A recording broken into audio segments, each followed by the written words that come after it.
That's what I remember with this car. So here at Stone's, we even take hanging a soap dispenser seriously enough to have a helper. Two-man job. Two-man job. Look at this.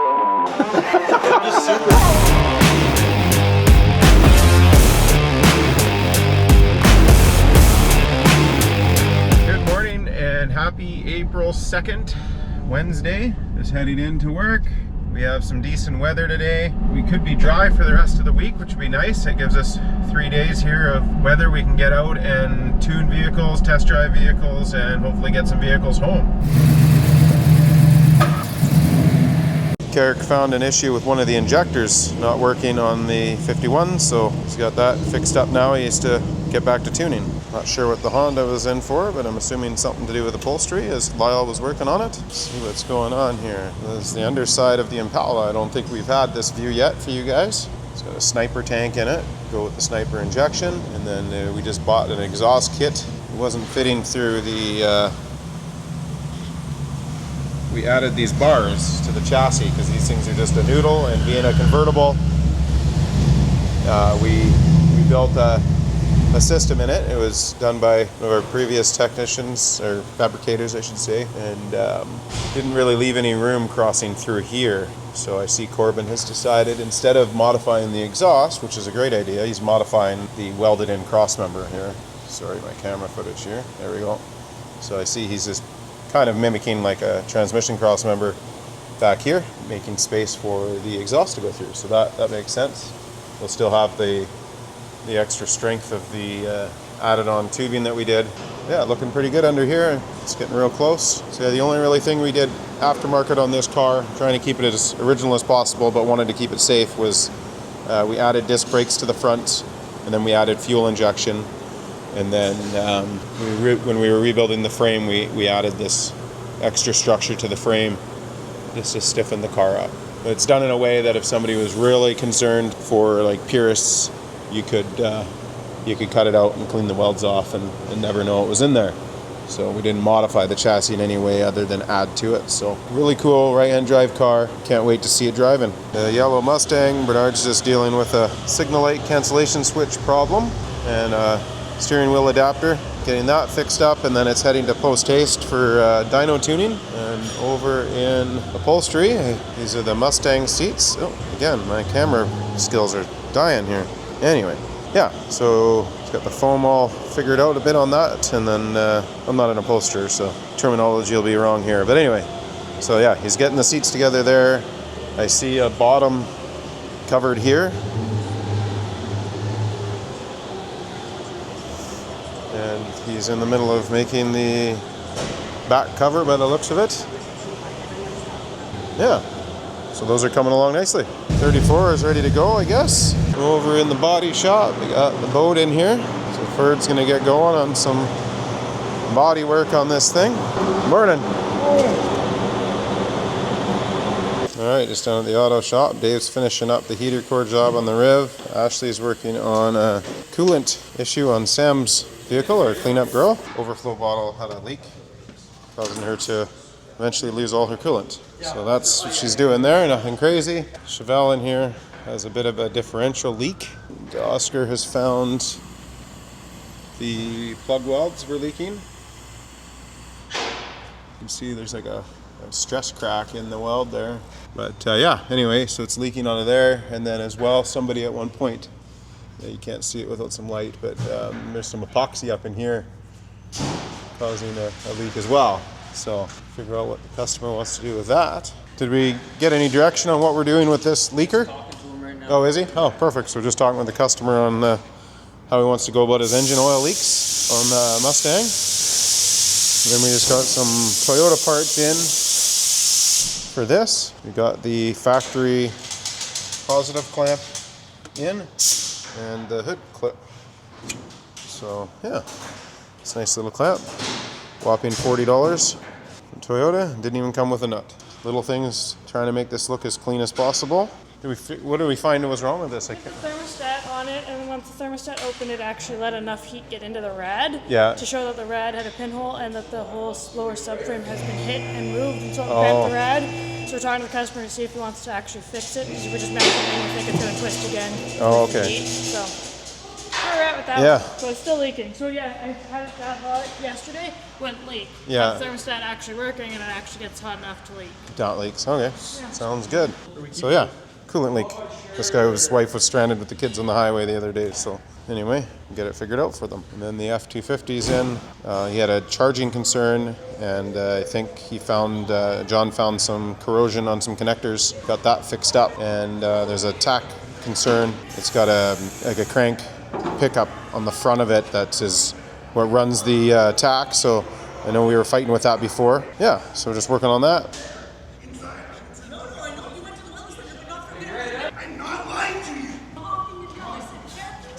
Okay, just heading to Canadian Tire to get some diesel fuel cans. We don't have diesel cans at the shop. The 1960 F-250 that's in for a couple of things. We're redoing the tailgate hinge and latch system, more so the latch system, I should say, latch and straps, as well as the aluminum fuel tank we built a couple of years ago.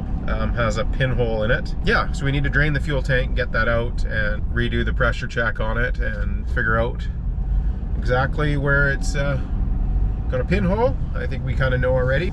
Yeah, so unfortunately, almost like always when it comes to a fuel tank removal, you're full of fuel. We have lots of jerry cans for gas as we do that daily, but nothing for diesel. So the cost of fuel these days, it's definitely worth saving it in nice clean cans versus disposing of it to not have to buy these cans. I've been here for a while. Can't come without the Lego check. Lamborghini's kind of cool, but a little expensive. Still kind of looking at the motorcycle. It's kind of cool. Not too sure about the Corvette Stingray. Not really well built, but it is only $79, so I guess that's why. They definitely have some yellow fuel cans here. I managed to get out of there with only getting what I needed. Plus of water. That's not so bad. We're just down at storage. We're gonna grab the C10, get it down to the shop. So we just need to move the 40 forward here.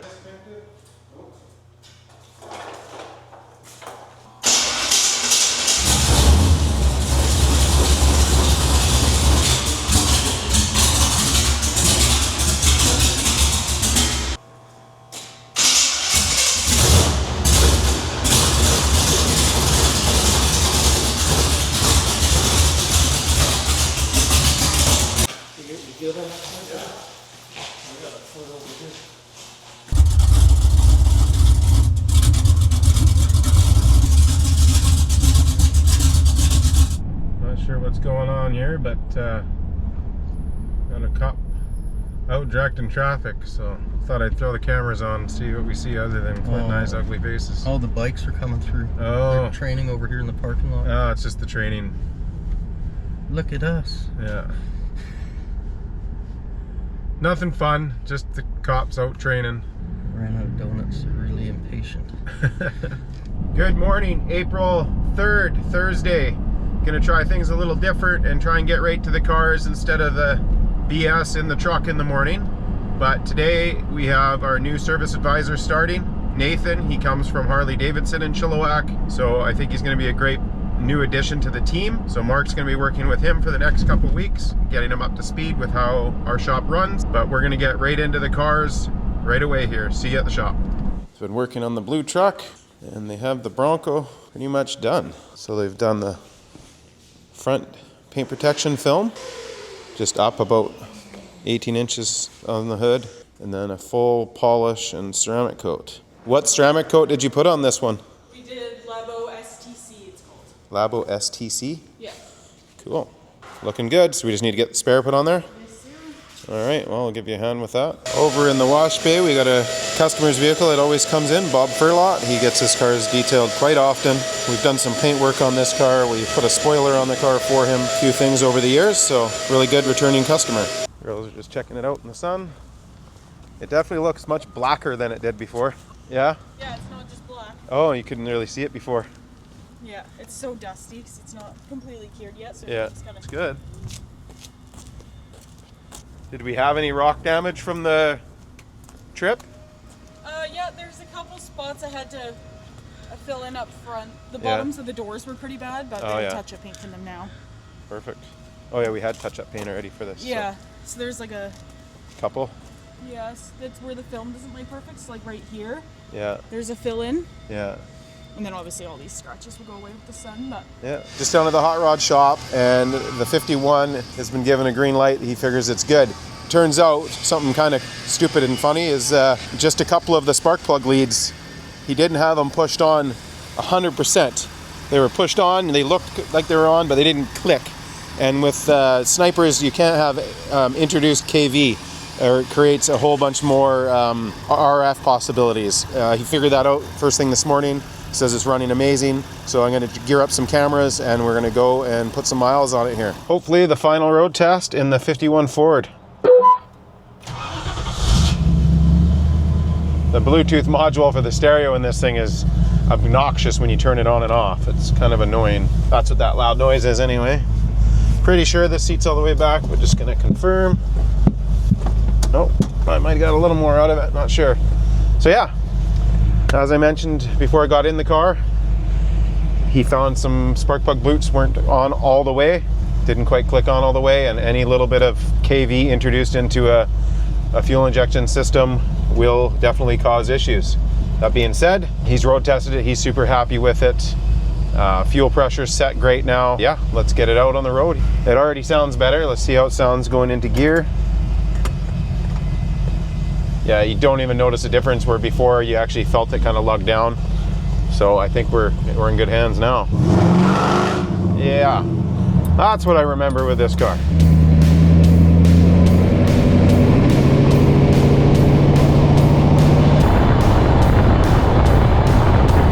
So far I'm feeling pretty confident in it, so that's great. We got lots of fuel, lots of oil pressure, battery voltage is great. We're sitting at about 165 or so, Carrick did say. Cruising around right now, today's temperature is probably around 12 degrees. Cruising around, it stays pretty chill, and then in traffic it will get up to like 190, 195, but it's not very hot out, so I think you'll be in good hands for the summer, so that's good. Nice light throttle acceleration, you just barely even feel the shifts, which is amazing.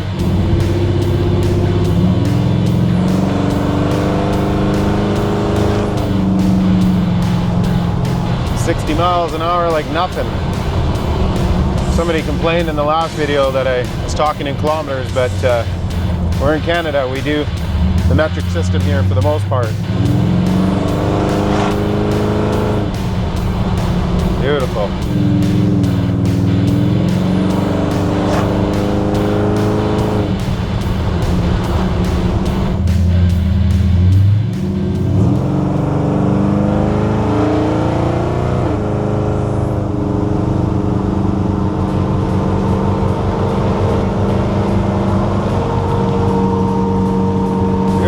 Feels great getting on the highway. 65 mile an hour. I'll click it into overdrive. Nice. Drop the RPM down to just around 2,000 RPM. Still sitting at 65 mile an hour. G-Cruise is nice. You can see it. Yeah, you can. So we're sitting at 65 mile an hour and no hands. We're slight drift to the right with no hands. And that's probably just because of the crown of the road, but let's confirm I'm going to go in the left lane. And now we're 75 miles an hour, hands off, and we're doing a slight left drift, which makes sense with the crown of the road. So things are feeling great.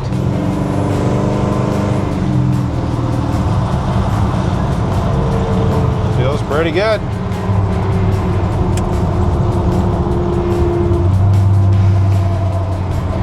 Chopper back down on overdrive. May as well flip on the AC. It's a bit warm in here, so I'll know if it's working for sure or not, so that's good. Put her on cold and put her on low. Let's see if she gets gold. All right, not feeling very good air conditioning, so we will check that out when we get back. The only other thing is I hear fluid in the back. I think the fuel return makes some noise, so I'm not sure. I think can't remember if the trunk, I think the trunk floor is the gas tank top in these cars, but I'm not 100% sure they're the same as like a Mustang. So when I get back, I'll look into that. We just might need to add some more sound deadening into the trunk or something, but I can hear the fuel dripping, so as it gets lower Like right now we're at a 3/4 of a tank. We burnt up a 1/4 tank on the road testing in the last few days. But yeah, so I'll see if that's in fact what I'm hearing back there. It's the only thing that should make that sound.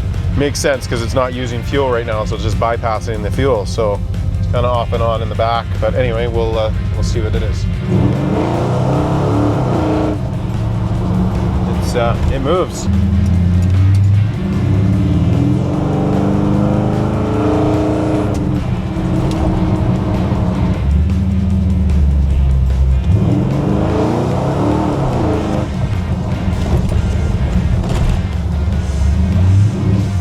She feels good.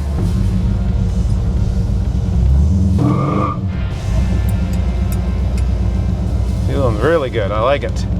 Awesome. Couple little things and off to detail it will go. All right, road test went relatively well. Just into the hot rod shop now over in upholstery. And yeah, a little quick update on the Mustang seats. Nothing more really to see from yesterday, just further along, that's all. And then he did just get back from Harley. He added the room or the foam to the seat to push forward for the lady. Trimmed out the crotch thigh area, and then added some dimension to the bottom because it was really kind of just a janky look on the bottom for no reason. Like it was notched out for we don't know what reason, but just to clean it up and make it look nicer. So now he can pull the stitching apart on the seat here and get her reupholstered. So that's that for the upholstery shop. Over here into Fab, Corbin's got the exhaust and cross member all done on the Impala, and Bernard's doing some work to it. We're gonna try and get this thing running pretty quick. So that's what Bernard's working on right now. Looks like he's working on some ignition leads. So yeah, we're gonna get this thing up and running fairly soon. Corbin's working on paint stands. Yeah, some paint stands. And an issue we had before with the ones that our previous painter had, when we wanted to store them, you couldn't stack them or anything. So we added some fitment to them to store them without them falling. So you can stack at least 2 of them, take up a lot less space. Just working on adapters for them now, hang things off them, and all different fixtures for the body shop. So that's what's happening over here. The Challenger is just waiting to get over to the auto shop to start the reinstall of the modern Hemi that's going in it.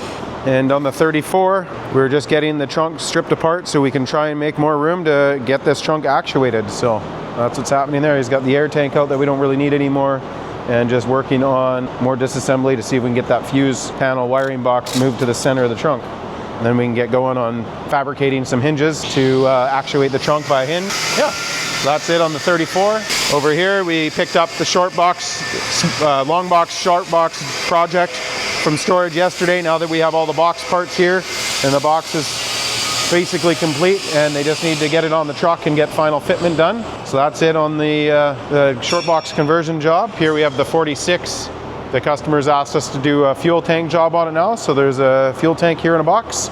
So somebody's working on that, probably Clint. It just has a Mustang box or tank in it, so pretty simple system. Over in the body shop, not much to worry about bugging Ferd on, but you can see he's just doing more body work to the boat. Dave's working on the coolant leak on the front of the Riviera, just trying to get these old bolts out without breaking them off in the block. It's always a fun task. And then over here, oh, thanks Dave. Always forget about the music. He's on it. The 60 Ford. You guys get the fuel tank back in already? Nice. No more leaks? Well, I guess we probably need to go to the gas station and fill it right full to confirm. But so yeah, we got the tank back in, and now they found a water pump leak. So doing a water pump leak on it, and full nut and bolt check over. Now that it's got a bit of mileage on it, and finding a few things that need some adjustments and tightening. So that's good. So that's pretty much it with the F250. This thing looks so good. Love it. We have the GT350. Do you know if did the customer decide on that? Do you know? We're doing mounts, the axle seal. He's going to dyno it to see what kind of, and then he'll decide from there. But he's going to do something. Oh, okay. But he might want to do some more work to it if we're pulling the engine. Might want to freshen it up. Oh, okay. Cool. So we're doing a couple things to it, and then it's going to get dynoed, and then maybe when it comes out for oil leaks, we'll step up the horsepower on that. So that's about that. Over here we have Ashley doing the big lift on Shug's Bronco, and they got full scope of media going on here, so that's good. So this is getting a full Fox lift. Fox and BDS. Fox and BDS kit. Fox, suspension, BDS. Oh yeah, those are big control arms, nice. So yeah, big BDS upper control arms, Fox coilovers with the remote reservoirs. Yeah. These are the tires that were on it already? Yeah. Those are just a 35 12.5, I think? I think so, yeah. Or 315 77, so basically the stock size. Yeah. Cool. I'm not sure what his plans are for tires and wheels yet, but I think he's going bigger. Yeah, I think so, I'm not sure. And then the bumper just came in too. So Oh, it did? So it's getting the front bumper with winch and everything. Yeah. Nice. This is the style hookup I need for my two-door. It's on Chandel's Bronco has this, but this is what you can flat tow with this right from factory. So yeah, maybe I'll buy his old pieces so I don't have to steal Chandel's bumper. But otherwise I'm stealing Chandel's. So here's the factory Bilstein. Bilstein or Bilstein, everyone can argue about that in the comments if they want, I don't know. But anyway, they work really well, but he wants to do it right with the big lift and use Fox stuff, which is what we'll be doing in the Bronco, in my Bronco as well. So he's doing this, which is nice. I get to see how it works and see how it drives and then do it to my two-door. Oh, the rears are pretty long from factory. That's cool. Yeah, he'll probably be able to sell this to somebody that doesn't have the Sasquatch package. Most likely, yeah. Yeah, awesome. All right. Well, there'll be lots of footage of this. As you can see, they're geared up here. So Leah's gonna have fun with all that editing. So yeah, this C4 is in here, just a grocery list of a bunch of little things, some electrical, some brakes, some all sorts of. This is one that needed the new dash cluster, right? Yeah, we put a fresh new dash cluster in there. Okay. It's all lit up and golden now. Works. It'll work now for another 3 weeks. Yeah, these cars are so bad for dash clusters. So yeah, cool. So yeah, grocery list of little things they're doing and getting it together. I know a lot of shops hate working on Corvettes, but we seem to work on a lot of them. So send them on in. So here at Stone's, we even take hanging a soap dispenser seriously enough to have a helper. Two-man job. Two-man job. Look at this shit.